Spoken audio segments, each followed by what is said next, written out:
The worst of the Omicron surge seems to be over. The number of new weekly cases here in Ingham County has decreased by 75%, and in Michigan overall by 67%. We've dropped down to basically where we were when Delta kind of was rising and then Omicron took off. So we're still fairly high, but we're back down, really actually back to where we were at the end of the year before Omicron hit the area. That's about a 75% decrease we've seen in cases in the last 2 weeks.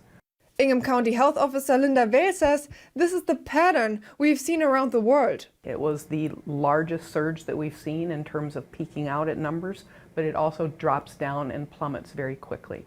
In fact, we had 18,000 cases in 2022, while in all of 2020 we had under 13,000 and 30,000 in 2021. The county also went from a death rate of 1.6% in 2020 down to 0.4% so far this year, even though December and January have been in the top 3 months of COVID deaths since the pandemic. We are coming off some of the highest case study numbers we've had through the pandemic.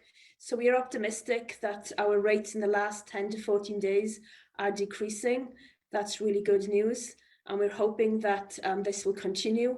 Both Vail and Braddock say the hope is that instead of seeing another surge in April like last year, COVID could enter an endemic phase. It would be endemic with a season, a time of the year that it peaks, and what will just become much more manageable. Vail says cases could then be expected to go down year by year between vaccination immunity and natural immunity. With the Omicron, you still are better off having that vaccine in addition to natural immunity. It's a more robust immunity. The two combined actually seem to work synergistically together. Vail says that we are gradually seeing the state hand responsibilities over to the public when it comes to isolating, contact tracing, and possibly soon when it comes to masks. Reporting for Your Neighborhood in Lansing, I'm Luisa Vivgora.